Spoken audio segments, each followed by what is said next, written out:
Hey everybody, Miss Grissom here. It has been a fantastic week here at school. I hope you've had a wonderful week at home too.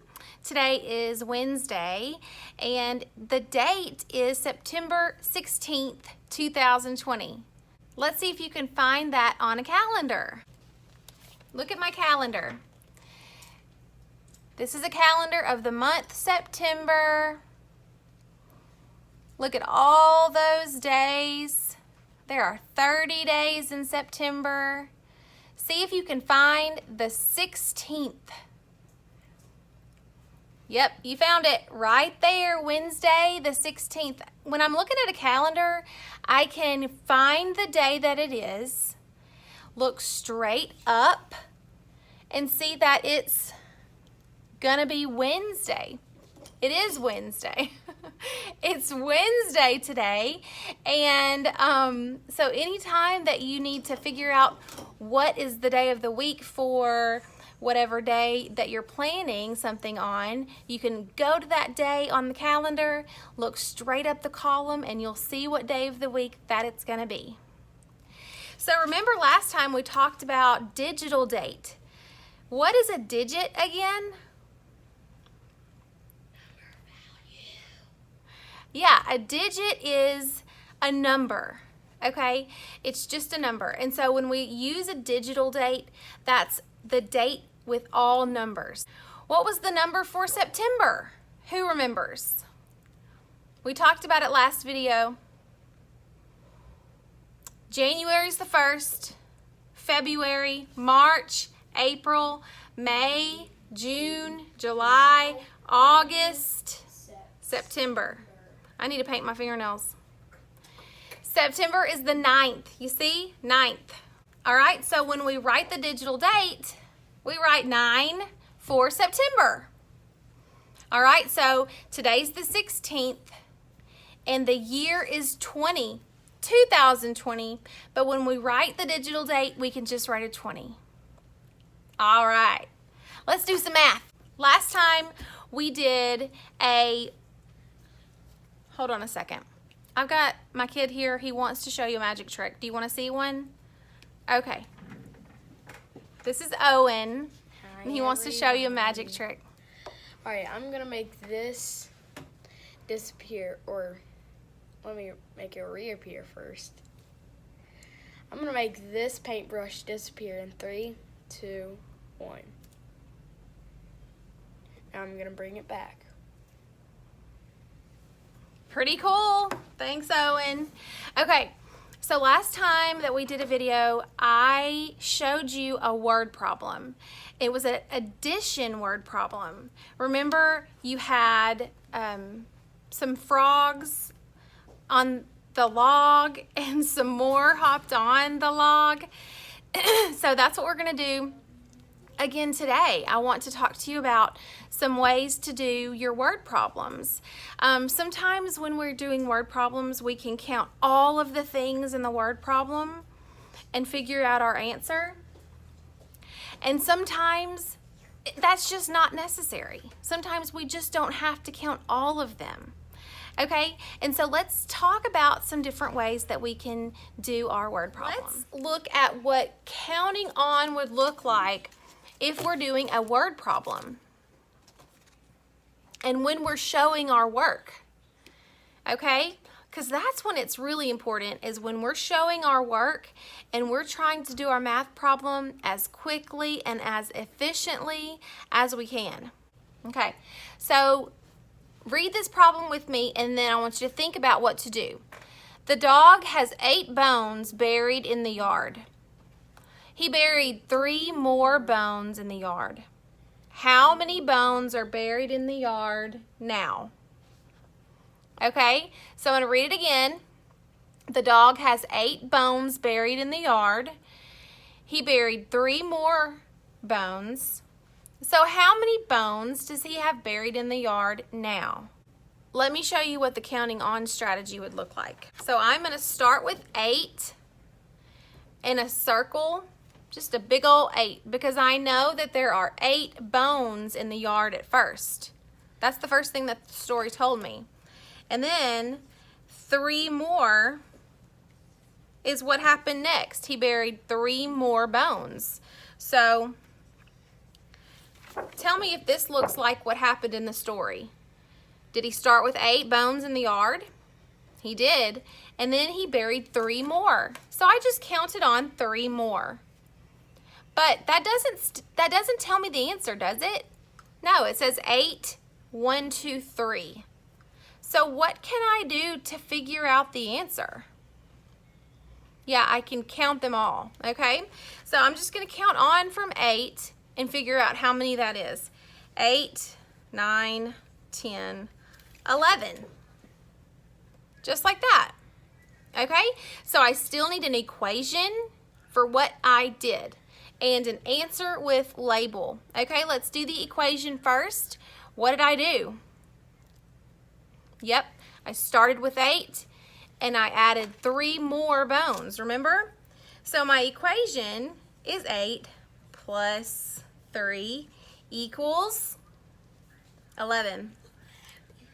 And my answer with label is 11 what? What's the story talking about? Yeah, 11 bones. So this is what your paper would look like if you were doing it at home. 8, 9, 10, 11. 8 plus 3 equals 11, and 11 bones. Question, do you have to show your work like that? Do you have to count on? Nope. You can count all the bones if you want to. Counting on makes it quicker and faster. If you want to try that, go for it. Okay? Okay, so today we're going to, we're still thinking about our word problems, but instead of adding, today we're going to do something different. We're going to subtract in the problem that you have to do today. And so I want you to really think about what's happening in the story, okay? When we subtract, when we take things away, we use a symbol called minus, and it looks like that. Minus is just a straight line, but it means to take away. All right, so let's pretend I had 6 circles. 1, 2, 3, 4, 5, 6. Okay, and I lost 4 of them. I lost 4 circles. When I subtract, I put an X over the ones that I take away. All right, so you can see that I had 1, 2, 3, 4, 5, 6 circles, and I took away 1, 2, 3, 4, and it left me with 2 circles. Okay, so my equation for this type of subtraction problem would be like this. I started with 6. So I start with 6 with my equation. I'm going to use a minus sign because I'm taking away. I took away 4 circles, and I was left with 2 circles. So my equation is 6 minus 4 equals 2. Okay? Subtraction is so fun. Addition is so fun. Our strategies that we've learned with addition are counting all and counting on from a bigger number. And our strategies that we've learned for subtraction are to count all of them and then take away what the problem tells you to take away. So, this problem is going to be like the one that you do today. But this one's about cookies and it being in the jar. And so this is what you're going to do. It says 15 cookies are in the jar. So I'm going to take 15 cookies and put them in the space below. 1, 2, 3, 4, 5, 6, 7, 8, 9, 10, 11, 12, 13, 14, 15. Okay? So I put 15 cookies down in my space below, and then what happened to some of them? Yeah, Owen ate some of them. He ate 7 of them. So I'm going to take an X and I'm going to put it over that one. That's 1 that he ate. He ate 2. He ate 3. He ate 4, 5, 6, 7. Okay, and we don't count these things up here. Those are just what we pulled from. All right, so let's count to see the answer to the question, how many cookies are in the jar now? Let's count together. 1, 2, 3, 4, 5, 6, 7, 8. All right, so 8 cookies are in the jar. What did I start with?